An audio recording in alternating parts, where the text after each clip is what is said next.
There we go. All right. Welcome to Evergreen Basics Circulation. This is the first in a series that I'll be doing over the course of this year, looking at different kind of basic functions within Evergreen, the types of things that we often include as part of our migration training, with the idea that a library may have migrated 10 years ago, and since then, they may have an entirely new staff than the staff that went through that initial migration training. So this series is really aimed at new staff as well as staff from newly migrated libraries who may just want a little bit of extra instruction in some of these processes, as well as any staff who are just looking for a refresh. If you are somebody who does not work at the circulation desk very often, maybe you only fill in occasionally, then this is the type of training that may help you with those sort of necessary fill-ins when it's not a day-to-day part of your workflow. So regardless of what your role in your library is, hopefully you can take something away today. We're going to be focusing on a few different aspects of circulation. We're going to talk a little bit about Circ policies and how they work, and sort of how Evergreen determines what due dates to apply and what fine levels to apply and things like that. We're going to talk about the processes of checking in and checking out and some of the different things that you can do as a circulator to impact those functions. And then we're going to talk about new patron accounts. If at any point you have any questions, please feel free to put them in the chat and I will keep an eye on that and we'll try to get to them as we go. But if we're not able to get to them as we go, then we can certainly have some time at the end. I will be recording this, so I'll post it up on our YouTube channel. If you have colleagues who are not able to attend who'd like to watch it, you can direct them to that. Or if you'd just like to come back and watch the recording sort of as a refresher, then that will be available to you. So we're going to start by talking about circulation policies. So we'll talk about the different parts of a policy. We'll talk about what a duration length is and how it's set. And we'll talk about how Evergreen determines which policy to use because it's not straightforward. So a policy is basically the set of parameters that Evergreen applies to every circulation transaction that determines the due date for the material, the number of renewals that will be available for that, as well as whether or not those renewals are automatic or need to be done manually, and the fine levels to apply if the book goes overdue. Evergreen selects that Circ policy based on a number of different factors. The biggest one is the library where the transaction is actually taking place. But it's also going to look at patron type, circulation modifier, and shelving location. And we'll talk in more detail about what that means in a moment. In terms of the policy itself, there are a lot of different things that can be set up within a policy, but the big ones and the ones that really matter at that point of checkout are the duration rule. So this determines how long an item circulates, how many times it renews, and if those renewals are automatic. So, if you have a duration rule of 21 days for a book with 2 renewals, then Evergreen's going to look at all of the different details that may go into selecting a policy in order to end up with that duration rule. And that's why sometimes when you are checking things out and suddenly you see a due date that's different than all your other due dates, it may be that there was some aspect of one of those individual transactions that led Evergreen to select a different circulation policy. And that's what leads to that sort of oddball due date. The recurring fine rule is another big part of the policy, and this is basically how Evergreen determines how much to charge daily if an item is overdue. It is actually possible to charge hourly as well. So, if you have some sort of in-library use only items, you still check them out, but they're not being checked out to leave the library. You may want to do like an hourly fine, and that's possible as well. Part of the recurring fine rule is also a max fine. So this is when the recurrence will stop. So essentially, you may charge $1 a day, but you may cap that at $10, which means even if the material goes overdue by more than 10 days, the amount charged in overdue fines would never be more than $10. And so these are set up generally in a conversation between your library's administration and NC Cardinal. And we we can have a very wide variety of Circ policies for any given library. Some libraries may just have a handful that are, pretty straightforward and standard. Other libraries may have quite a few different policies available that really look at different levels of fines and different durations for different material types. In addition to the standard, how much is being charged today and when that amount stops, the other aspect to fines that is set in the circulation policy is a grace period. Basically, a grace period allows a patron to turn a material in during a certain amount of time after its due date and not get fined. So a lot of times this is going to be set to 1 day. I think there are a few policies that have it set to 2 days. But if you have a grace period selected, it's probably going to be 1 day. And what that means is if the patron turns the item in 1 day after its due date, they won't get charged a fine. However, if they turn the item in 2 days after the due date, they'll be charged for both of those days. So the grace period allows that kind of fine-free period, but if the patron goes beyond the grace period, then all of the fines that they would have accrued will be added to their account. Does that make sense? And then, of course, the final thing that can be part of a policy is the limit set. This is how many items of the specific type noted in the policy can be checked out at one time or on one patron's account. So, you may have a total item limit across your library, and this is set differently than circulation policies of say 100 items, but you may limit to only 10 DVDs. And so the 20 or the 100 items total is set in your library settings, has nothing to do with circulation policies. It's very straightforward.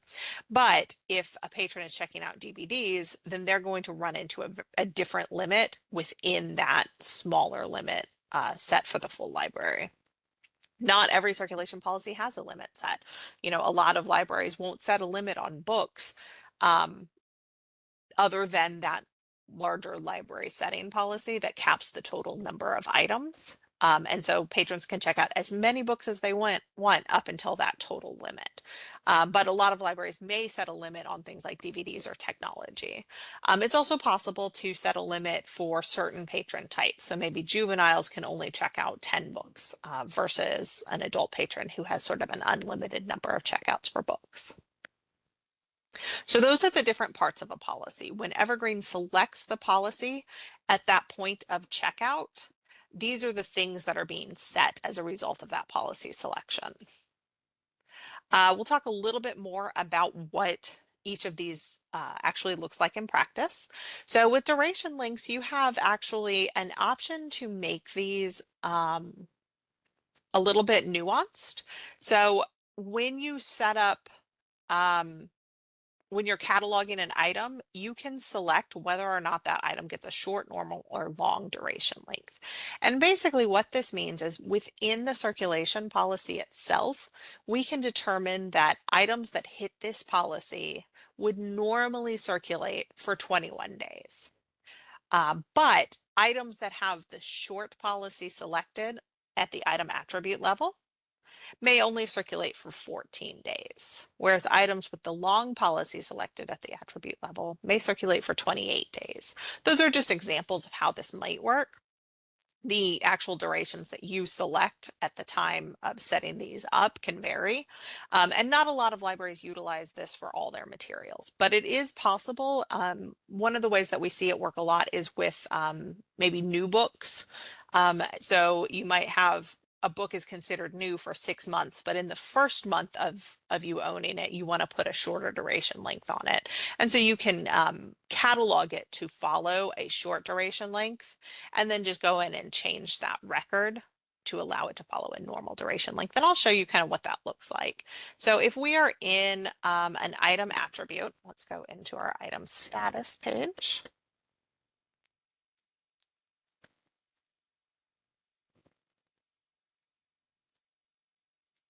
Let me just pull up my barcode.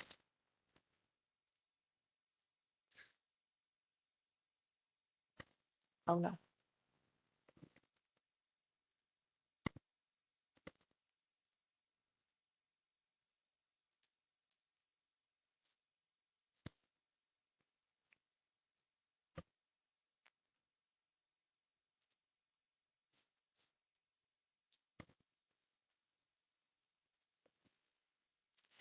Um, and we go into the actual item, the holdings editor, and look at the item attributes.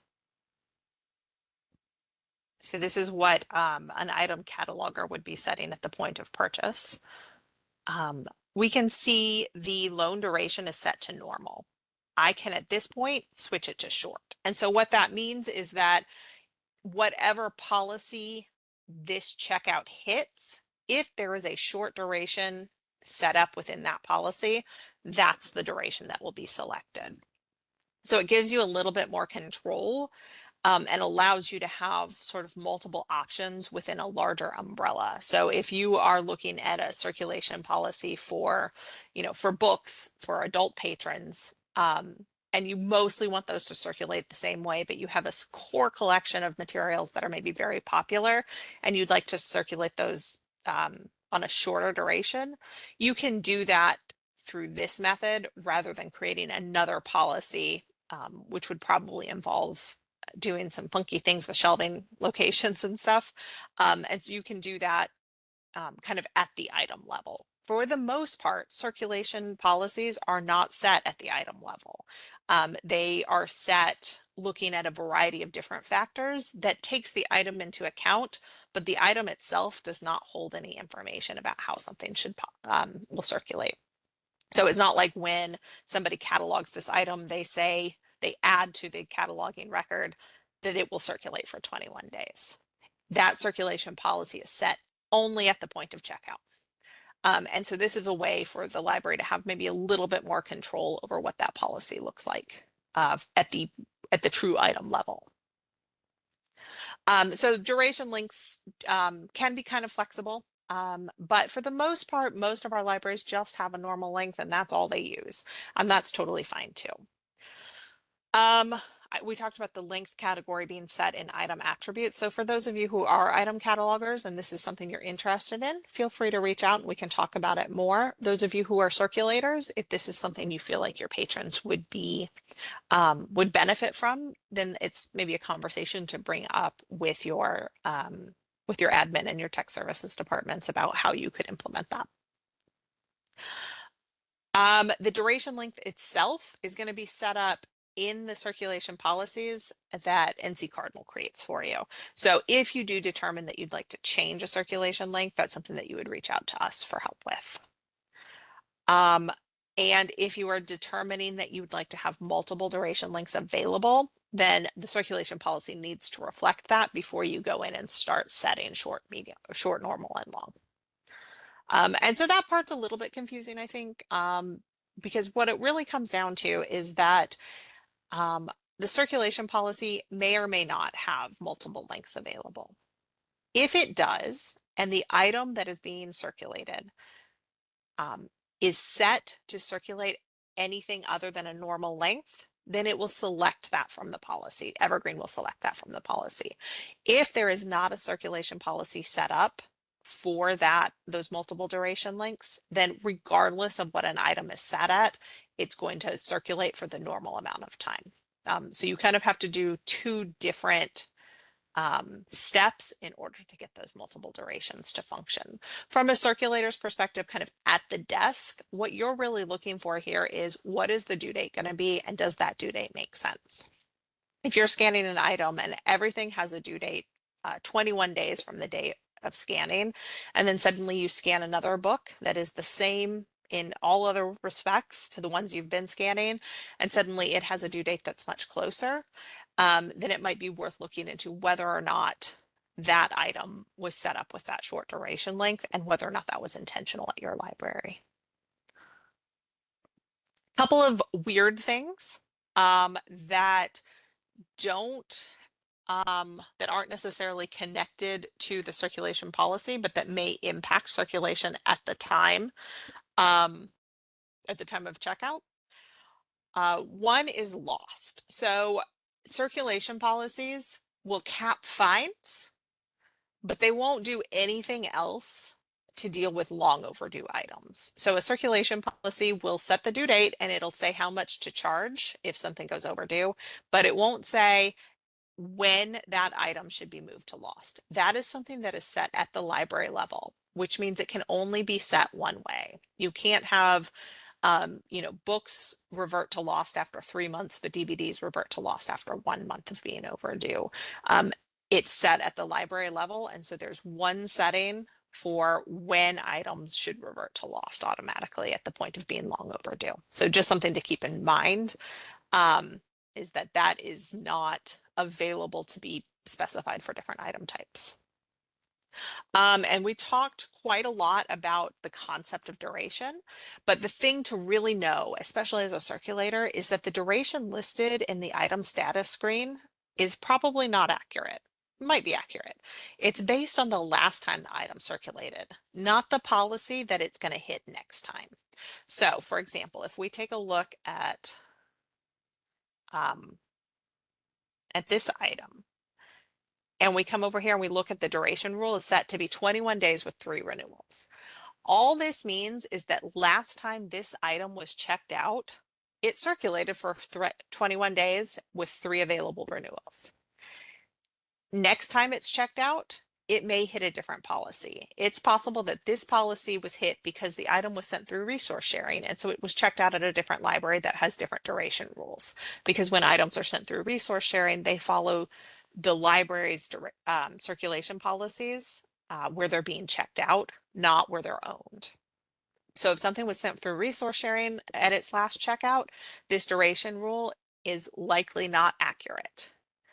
Um, it's also possible that if you have different duration rules for different patron types, so if you have one for adults and one for juveniles, and the last person to check this out was a juvenile, it may have a different duration rule when an adult checks it out. So this can be sort of a helpful guideline. You can take a look at this and see what you think is going to happen, but it's not necessarily an accurate reflection of what will happen when you check an item out. Something to be aware of and keep in mind, because we do get a lot of tickets of people saying, we noticed that the duration rule on this item is not what it should be. Can you look into this? Well, all that means is that last time it checked out at a different library or under a different set of parameters. It's not going to impact what happens next time. So a better way to make sure that you kind of understand what due dates are going to be is to just know what your library's policies are. So if you have a standard policy that books check out for 21 days, then you can know that and kind of note that as you're checking items out. Looking at the duration rule at the item level is probably not a good way to determine what something's going to check out for.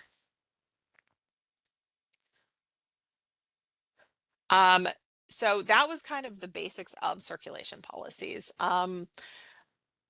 The biggest thing to be aware of with circulation policies is that there are multiple different parameters that Evergreen looks at to determine the circulation policy, and the more complicated they are, the more chance there is that something circulates differently than expected. So at the base level, what Evergreen's looking at is where is this transaction taking place? And the way it determines that is if you look in the top right corner of this green bar up here, the library name in all caps here is where Evergreen thinks things are happening. So I am currently located in Wake County, but as far as Evergreen's concerned, if I were to do anything right now with a checkout, it's happening in Asheville. So Evergreen uses this, we call it your working location, to determine where transactions are taking place.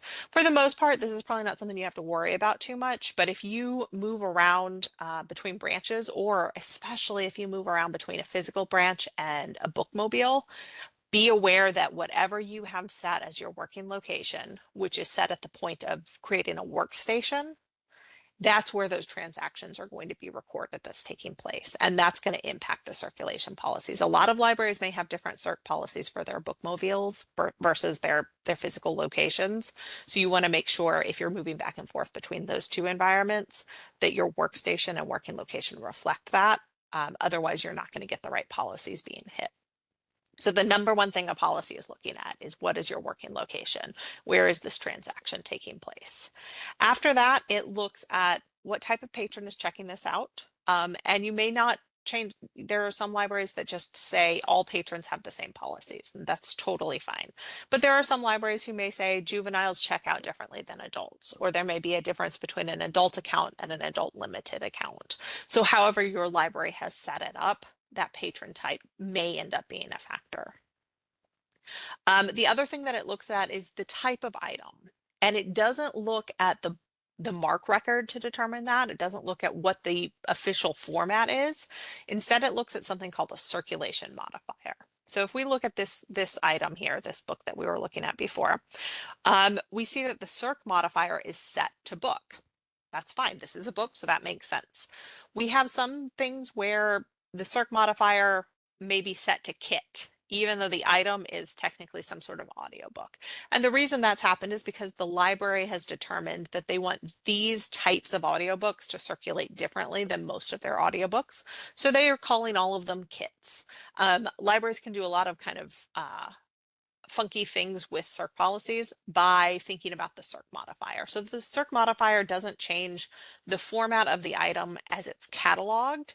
Instead, it changes how Evergreen treats it at the point of checkout. So the Circ modifier tells you a lot about how something's going to circulate. If you know all of your books circulate for 21 days and something has a Circ modifier of book, you can be pretty sure it's going to circulate for 21 days. And if you get a due date that's not 21 days from the date of the checkout, then that's definitely something to look into. So the Circ modifier tells you a lot about how something will circulate. And then the final thing that may or may not impact circulation is the shelving locations. A basic Circ policy probably doesn't have a shelving location listed, but it's possible to create specialized circulation policies based on shelving location. So if you'd like your new books to circulate differently than your regular books, you can do that by putting them in a new shelving location and having a circulation policy set up for shelving locations.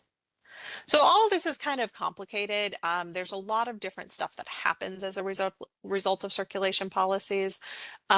If you have administrative privileges, you can view your circulation policies by coming to the local admin menu and choosing circulation policies here. And then you would just put in your library system. And so it's going to show all of your circulation policies. They may not feel very readable to you. But what you can see is that we're seeing the checkout library, the circulation modifier, and the shelving location are all very front and center here with a duration rule and a fine rule showing up to tell us how items with this circulation modifier and this shelving location will circulate when they're checked out at Bunkum. I can add a field here for patron type, permission group. And so that would add whether or not there are different circulation policies for different types of patrons. You know, if your library only has 9 or 10 of these, you can probably make heads or tails of them. If your library has 30 or more, it might start to get a little bit complicated and your head might start to swim a bit as you're trying to figure out how different things will circulate. The best thing to do if you're having some odd circulations that don't match up with the policies that you have internally at your library, the best thing to do is to submit a ticket, and we can look into why certain things are circulating the way they are and whether or not that's kind of intentional from the policies as they're set up. In which case we can talk about different policies with you, or if something odd is going on at some point in the cataloging process or in how the policy is reading the transaction. So all of that's kind of a complicated way to say that circulation policies are not set at the item level. They're set at the point of checkout, and sometimes they don't function the way you expect them to. And if they don't, let us know. So are there any questions about that anybody would like to put in the chat? I'll wait for a moment and then we can move on to talk about the functionality of checking out.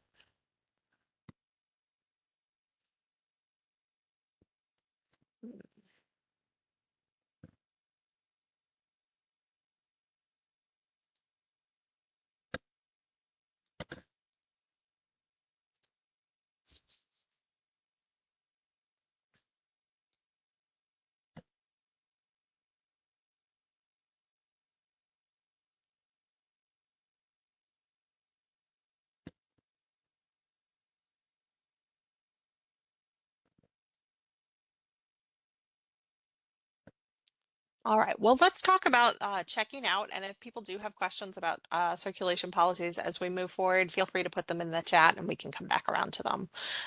Checkout itself is fairly straightforward, and I imagine most of the people on this call are very familiar with the functionality of it. Um, so when a patron comes up to the desk ready to check out, the process at its basic level is that you scan their card. If they don't have their card, you can search for them in the patron search interface. Whatever your library's policies are for that situation is what you would follow. I worked at a library where if somebody didn't have their card, we could look at an ID and then they could check out 3 items.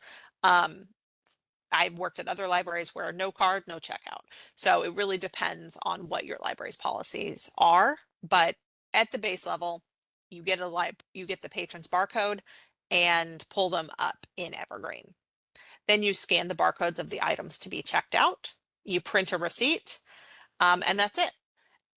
You can also at that point print receipts for any items that had been checked out previously, and I'll show you how to do that as well. So if we come into the splash page, we can get to the checkout function either just from this link here that says checkout items or under circulation and checkout.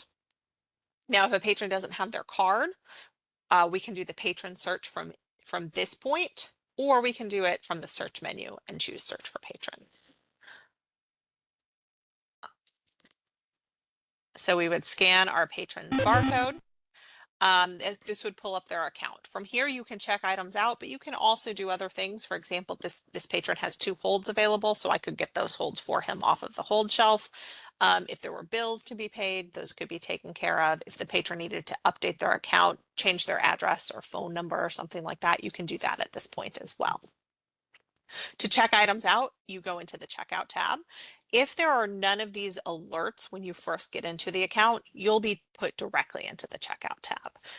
But I was sort of stopped on my way to that tab because the patron has a couple of different alerts to be aware of. I'll go into my checkout tab and I'll simply scan my items. When it scans, it'll come up in this grid down here so I can quickly see that it scanned properly and that everything looks correct.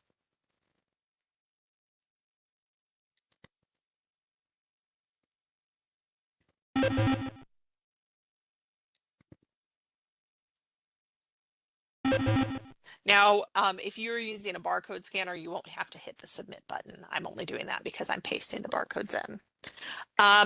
Down here, you have receipt options. So patrons can opt in to receiving all of their receipts via email, but you can also print a receipt for them. So you can do a quick receipt and just click done. When you're finished with the transaction, it'll print everything that you checked out. But you can also choose to email the receipt instead. So it's really up to what the patron wants and what your kind of local policies are for that. So once I've finished this transaction, I'll click done, and that's going to pop the receipt up to print automatically for me. And then it just takes me back out into the checkout screen. So that is a basic circulation transaction. It's very straightforward. If you work at the Circ desk at all, you've done that before. If you are brand new and this is just your first day on the job, then that's how you would do a checkout. Now, there are a couple of other options for printing receipts that I'll show you right now. So let's come back into Stuart's account.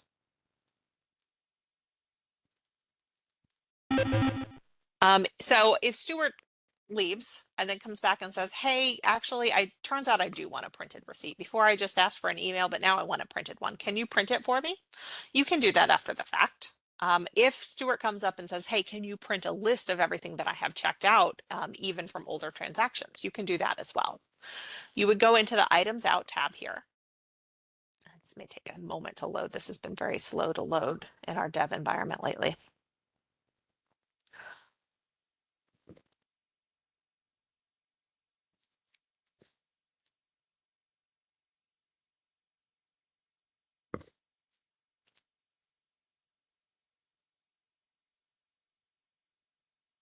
So you could basically come in here, select the items that you'd like to appear on the receipt. So if it's just the ones he's checked out today, And you could do that, or you could select everything that he has checked out. You go into the actions menu and then just choose print item receipt, and it's going to print a receipt based on whatever you have selected here. So if a patron just says, can you print a list of everything I have that's due next week, you can select based on that. You have a lot of control over what gets printed here.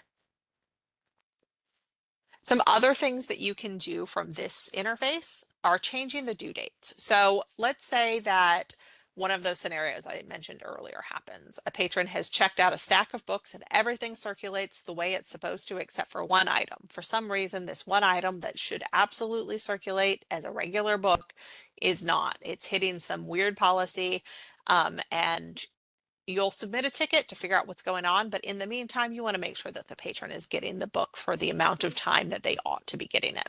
So you want to change the due date for them. Now, if ahead of time you know that the due date needs to be different for some other reason, say a library partial closure or something like that, and so you're just going to be changing the due dates manually for people as they're checking out, that's an option as well. You can also change the due date after checkout, which is how you would handle something if it checked out differently than expected and you'd like to go ahead and fix that. So to check out or to change the due date before checking out, you just come over here to this date options section of the checkout screen, and you select specific due date.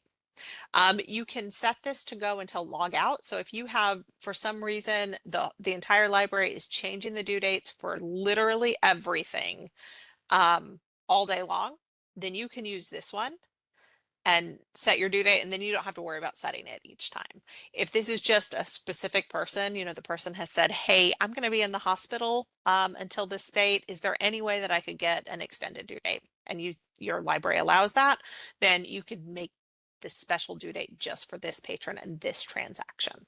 So if it's just for this transaction, you choose specific due date. If it is something that you'd like to remain persistent throughout the day, then you would use until log out. Once you do that, the button turns green just as a visual cue that that has happened. And then you can change the date to whatever you'd like that checkout to be. So let's say we're going to just do this one for a 1 week checkout. And then I would scan my barcodes.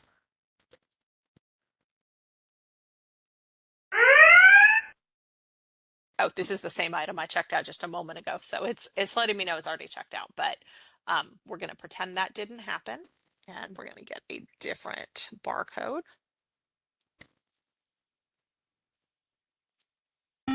And so when it checks out, you can see that it's got a due date of July 18th, which is not the due date that it should have had as a book being checked out at this particular location. So I can set that due date at the point of checkout. If it's a situation where something circulated differently, or you realize after the fact that you needed to change the due date, then that's fairly easy to do. I come into my items out screen. Again, I have to wait for it to load.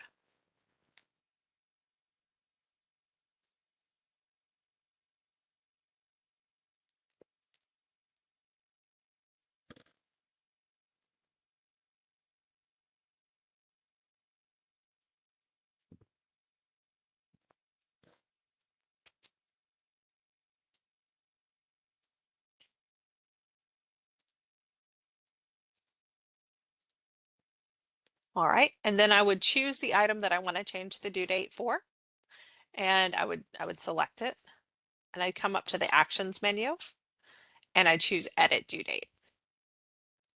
So I can make this due date earlier, I can make it later. And it's just automatically going to do that. It does not take away a renewal.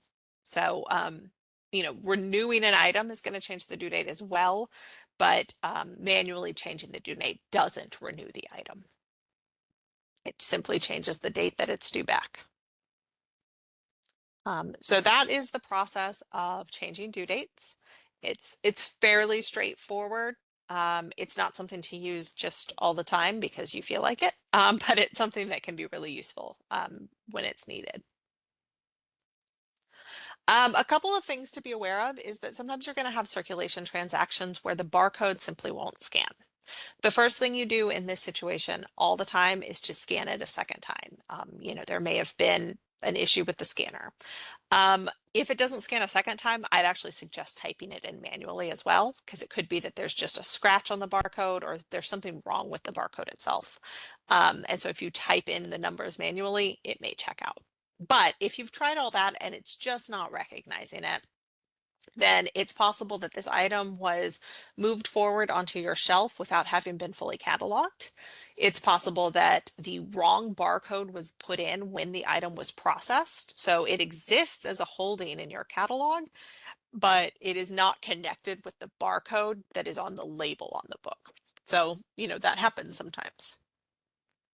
Um, it's also possible that there's some issue going on with the system itself. That's rare, but it does happen. Um, what you do in this case is you want to get the item into the patron's hands. It's not their fault that any of this is happening, so they should be able to take that material home with them. So you can put in what we call a pre-cat checkout. And basically what this means is that you're going to create a brief record in the catalog that allows this item to circulate.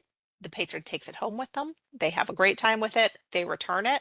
Upon being checked in, it will be routed to cataloging, and then the catalogers will figure out, is the barcode wrong in the system, or is the barcode wrong on the item, or was the item just never checked out or never fully processed in the first place. Whatever the issue is, the cataloging department will figure that out, fix it, and then it'll go back into circulation. So the process to do this is that you just create the brief record within that circulation interface. I'll show you how to do that. The most important thing to set is the Circ modifier. So we talked about those with circulation policies. This is how Evergreen knows what type of item is being circulated. So it's really important that you set the Circ modifier, because that's how Evergreen knows what duration to put this on. So even if you leave the title and author blank, I don't recommend doing that. It'll make life hard for the catalogers. Even if you do that, make sure you're setting a Circ modifier. And then you just check the pre-cat checkout button, and the transaction will move forward like a normal transaction. The patron will be able to leave with the item. So let's take a look at what that process looks like. So I'm in Stuart's account, and I am trying to check something out to him. And it doesn't scan. So I get this pop-up that is telling me that it was misscanned or is a non-cataloged item. At this point, I would cancel. I'd go and try to scan again. I'd try to type it in manually. But if I continue to get this pop-up, then eventually I'm just going to recognize that this barcode is simply not connected to this item in the catalog. So I would come in and I would type in however much information I can.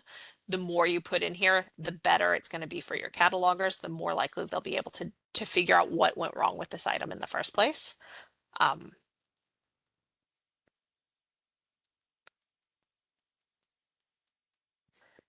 then of course I have to set my circulation modifier. So I'm just going to set this one as a book. So now Evergreen will treat this like any book that's being checked out at the PAC branch of the Buncombe Public Library. So I'm going to click pre-cat checkout, and the item checks out. It can be renewed. It's got a due date. Stuart can take this home with him and everything's fine. When it's returned, it's going to be routed to cataloging. So if you ever have a situation where the barcode's simply not scanning, this is how you would handle that. So those are the basics of checkout that I wanted to talk about. Are there any questions about any of that? Whether it's the checkout itself, changing due dates, or that pre-cat checkout?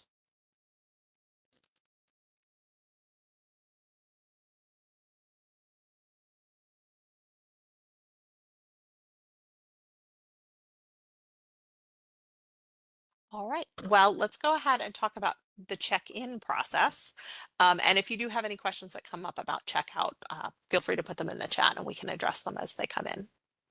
So the other end of the process, of course, is checking items back in after they've been checked out.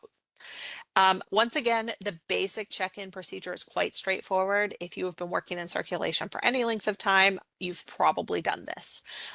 So basically you go to the check-in interface. You can get there from the splash page or the circulation menu.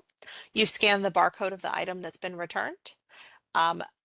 Once it's been scanned, items that are needed for resource sharing or that were brought into your library via resource sharing will automatically go in transit. And you'll get a transit slip for that. And we'll talk about some different ways that you can print those. Any items that have accrued fines, that will be noted in the interface. And then lost items that have been returned will also be noted in the interface. So the check-in procedure is quite straightforward, and depending on the situation, you may just get a normal check-in, or you may get any number of different kind of notes that come up. So we'll look at each of those. So for just a standard check-in,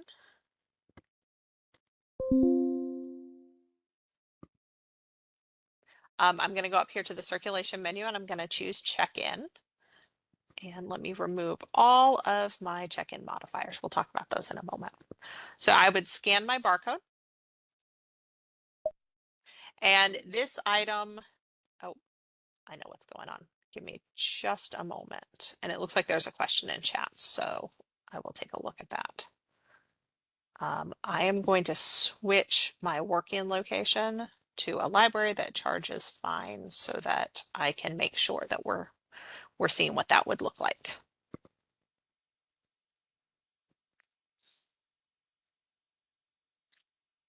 All right, so from my check-in screen, I would scan my barcode and submit. And this is a regular check-in. So all that happened is it gets added to this grid below. Let's see, there was a question in chat. We will look at a pre-cat check-in in just a moment, so you'll see what that looks like. So the question in chat was, for pre-cat checkout, can this only be done by a supervisor or for anyone on circulation? Anyone at the circulation desk can do a pre-cat checkout. So you don't have to have administrative privileges to do that. Pre-cat check-in does look a little bit different than a regular check-in, not significantly different, but I'll show you that in just a moment. So you'll see the kind of the other end of that process.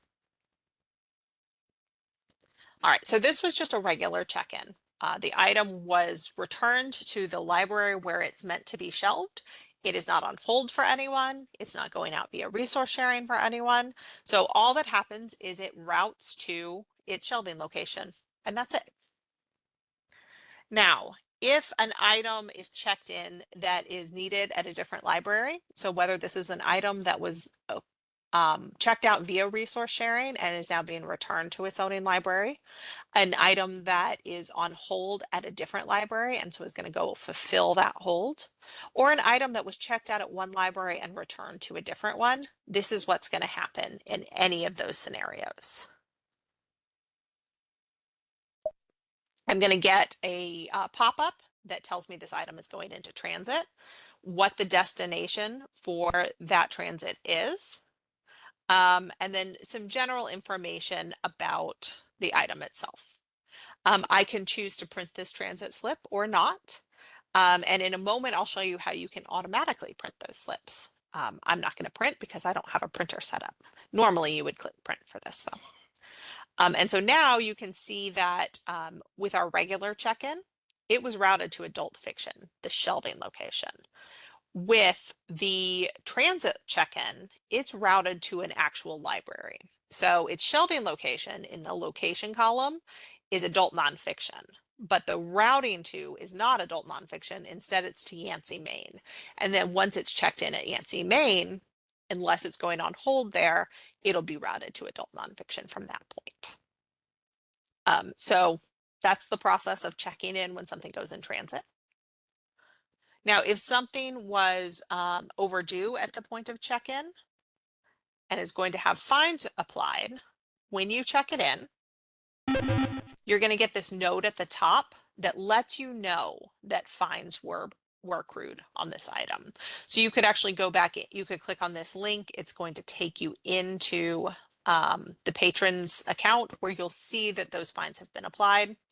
And you can, if there's any reason at all that you need to sort of manage those fines in that moment, you can do so. But this just lets you know that that's happened.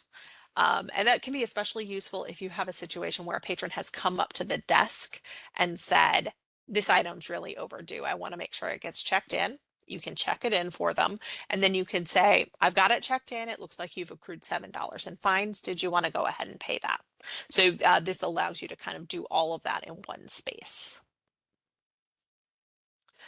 If a patron upon check-in in that situation wanted a receipt that that check-in had gone in, had been effective, then you can select the item and choose print receipt down here. And that's going to print the receipt that this item was checked in. And it looks like actually you can't do it at the item level.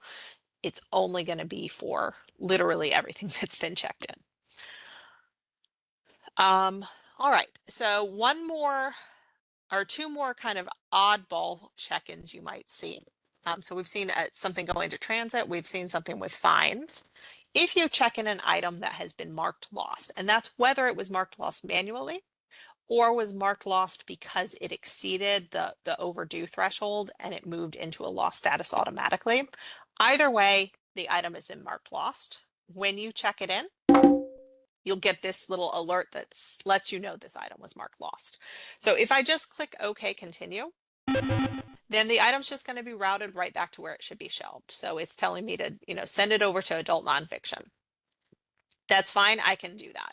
Your library may want you to take that item and route it to cataloging or something like that to ensure that it's in good shape, to ensure that, it's something that you still want to have on the shelves. It also may be a thing where you want to go into the patron's account and make sure it's been cleared off properly. So as in a situation like that, when you check it in, you can just click on the item itself, and then you can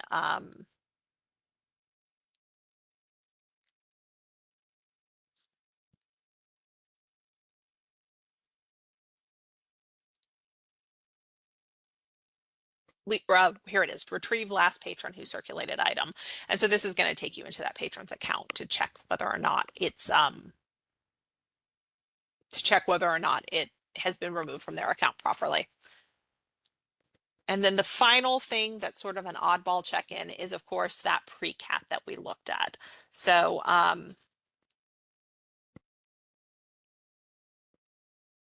when you check in an item that was a pre-cat checkout, oh, I did it at PAC. Let me change my workstation again. I meant to be at Jackson the whole time and I forgot that I needed to do that.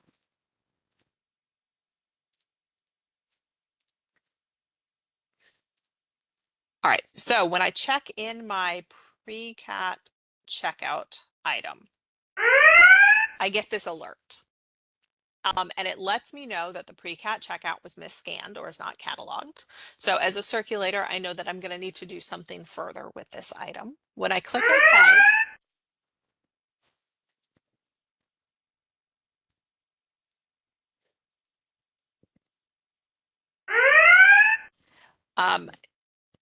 it's going to route it to cataloging. So I don't know why I got two alerts on that. Normally you just get one. But once you've clicked OK, then you see that its route to is to cataloging, not to any kind of place on the shelf. And so as a circulator checking things in, you'll get that alert. So it's hard to ignore. And on top of that, you'll see that you need to route it to cataloging. So from there, maybe you have a cart for these or a stack. It's not something that happens that often, so you probably don't necessarily need to have a dedicated cart. But you may have a cart of items that go to cataloging. You'd put it there. You might put a sticky note on the front or something that just says what the situation was. You do have the ability in a situation like this to add it to a bucket. So it may be something that you want to do where a pre-cat item comes in and you check it in and you see that. You can add it to a bucket and then alert catalogers. These items are coming back to you that were pre-cat. Here's a bucket of all of them. However you want to set that up in your library is kind of up to you. Like I said, it's not something that happens that often, so you may not need really a truly dedicated workflow, but there are some different options for that workflow. So I hope that answered your question, Lydia. If there are any other questions about the check-in process at this point, feel free to put them in chat. But we will also talk a little bit about what you can do in the check-in interface. So one of the big things you can do is you can backdate your check-ins. So if you have a situation where, the library is opens late or was closed for an extended period over like a holiday weekend, you may want to backdate your check-ins so that people aren't, if somebody brought something back on over the holiday weekend, and you may not get to it right away because there was so much returned. You don't want to charge them overdue fees because the item was probably brought back on time. Or, there may be any number of reasons why you want to essentially check in on a different date than the physical check-in is happening. And to do that, you just come up here to this effective date widget up at the top, and you can change your date. So let's say I want all of my check-ins to actually register as having happened on the 10th. When I do that, I get these alerts at the top, so I know that backdating is enabled right now. This way, I don't accidentally keep it on past the point that I want it on. I can just scan my barcodes.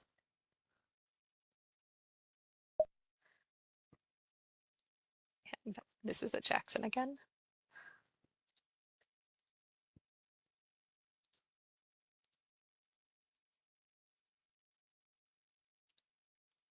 All right, so I've got my backdating enabled for yesterday. I scan a barcode, and the check-in happened normally. Everything about this is normal. But if I go into this actual item and I look at it, I can see its check-in scan time was July 11th, but its check-in time was July 10th. So Evergreen is still going to record when it actually happened, but it's going to effectively say that it was checked in on the 10th, which means any fines or anything like that are not going to be associated with it.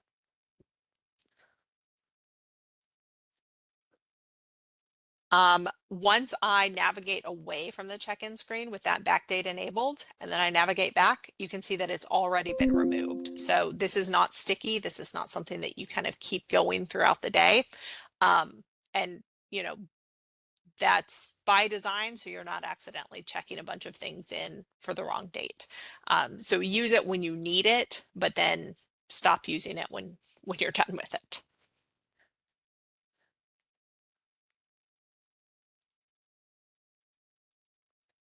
All right. Some other things that you can do from the check-in screen are apply what we call check-in modifiers. And these essentially just change how the check-in functions. Most of these are not something you'll use regularly, but there are a couple that you might want to leave on all the time. So this first one, ignore pre-cataloged items. This actually will make it so that if you do that pre-cat check-in that we saw just a moment ago, you don't get the alerts. It'll still route to cataloging officially, but the circulator won't get the alert about it. I would recommend not having this on as a circulator. There may be reasons in cataloging that you would want to turn this on, but as a circulator, I would keep this off all the time because you want to be alerted about those. You want to make sure that they're being routed properly. Suppress holds and transits. Again, this is one you probably don't want to turn on. This basically means that if an item is on hold for somebody and this check-in modifier has been applied, when you check the item in, it will not trigger that hold. And so that's frustrating because when you expect something to go on hold and it's just being routed back to the shelf, then the patron's not getting their hold. They have to wait longer for it. And it's also confusing for the staff. We've had a few different tickets where it kind of comes down to the idea that somebody has accidentally had this modifier applied, and so holds aren't triggering. So make sure that you only use this one if you absolutely need to. And that would be in a situation where maybe you're checking in a bunch of damaged items, so you don't want them to go on hold for people. If your book truck got flooded or something like that, upon those check-ins, you wouldn't want those transits to happen and those holds to happen. But outside of those very specific scenarios, this is generally one you won't want to use. Amnesty mode allows you to basically not charge fines for overdue materials. So some libraries may have sort of like an amnesty day where people can bring back very overdue items and not get charged for them. So on that day, you would simply put on amnesty mode and you can then check in like normal and there won't be any fines applied. Um, Auto print hold and transit slips. So earlier I said I'd show you how to make it so that you don't have to click print each time something goes on hold or in transit. It's simply by applying this check-in modifier. If you've turned this on, then you're automatically going to print those slips. Clear hold shelves, this is something that you would do as part of your hold processing. So it's not really necessary for ordinary check-ins. Catalogers should always have retarget local holds turned on when they're checking items in as part of that final step of the process. When you scan the item at the check-in screen to route it, make sure that retarget local holds is on so that anything that has a hold for that title is going to be triggered. Retarget all statuses. This one's pretty rarely needed, but again, it would be mostly from a cataloging perspective. Capture local holds as transits. This is useful if the scanning for check-in happens very far away from the hold shelf. And so you're going to have a significant delay between when something is being checked in and when it gets to the hold shelf. So, if you are in an alternate location doing these check-ins or something like that, and you need to basically have several hours between when the check-in happens and when the hold goes active, you would want to turn this one on. Manual floating, this is only necessary if your library utilizes floating. If you don't, you never need to worry about it. And then update inventory. If you are engaged in an inventory process, you'll want to have this check-in modifier applied so that each time an item that was checked out during the inventory process is scanned, then it gets inventoried automatically. So let's take a look at some of these really quick. The way you apply them is from this check-in modifiers menu on the check-in screen. And you would just click on the ones that you want. When you click on one, you'll get the pink bar at the top letting you know it's been turned on, and it'll turn green in the list. These are sticky. So the effective date, when you navigate away, that backdating goes away. These, if you navigate away and then you come back to your check-in screen, they will remain applied until you manually remove them. So some of these, that's really important to be aware of. If you have amnesty mode enabled and then your amnesty day is over, you want to make sure that you disable amnesty mode. You don't want to keep that on indefinitely. But one that you probably do want to keep on indefinitely is the auto print hold and transit slips. That way you're not getting those notifications each time something's going in transit. You're just getting the slips printing. If you're the type of person who wants those notifications, you don't have to have it on. But if you would rather not have to constantly click OK every time something goes in transit, then you can turn this on and that printing will happen automatically. So that is check-in. It's pretty straightforward, but there are some things you can do to kind of manipulate it. And that brings us to our last segment of this, but it is also 11 o'clock. So I am going to say we're not going to talk about registering new patrons today. Instead, I will schedule a webinar specifically on patron accounts, and we'll talk about this within that context, if that's all right with people. If anyone does have specific questions about registering new patrons, we can certainly talk about them today, though. So it is 11, but if anyone would like to stay around in order to ask questions, I'm happy to keep this open for a little while. If there are any questions, we can get into them right now.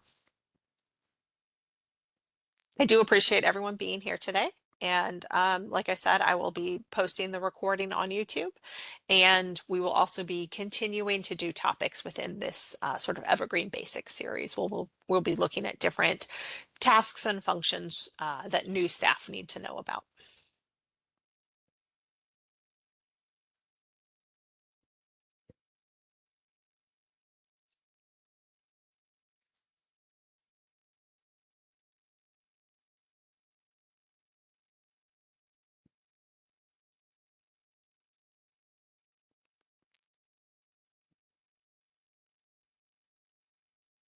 Yes, that will be one of Lydia asked if I can make sure to cover searching for old accounts in all of NC Cardinal when we do talk about new patrons. That is one of the reasons I don't want to try to rush through it right now because that's very important and I want to make sure that we cover it in detail. So I will definitely include that.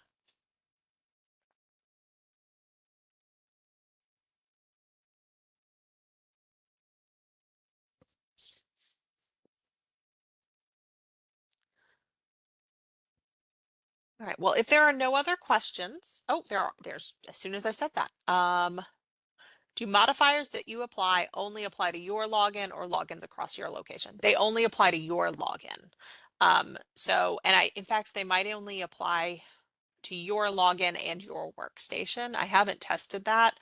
So it's possible that when you log into a different workstation on your account, they may not still be there. I'll test that and find out for sure. But yes, they are not going to apply across your location.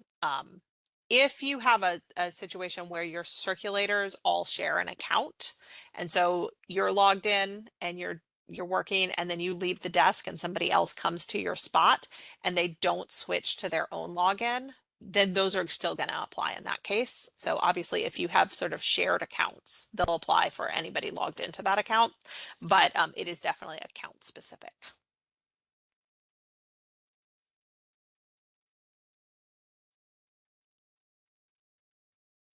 Well, thank you for being here, Lydia. I appreciate your questions. And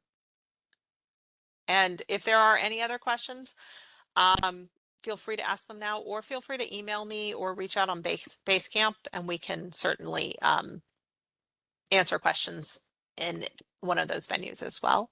But I do appreciate everybody's attendance today, and I hope this was helpful, and I hope to see you at future webinars within this series and any other series you're interested in as well. So I will stop sharing my screen, and I will see everyone in future events.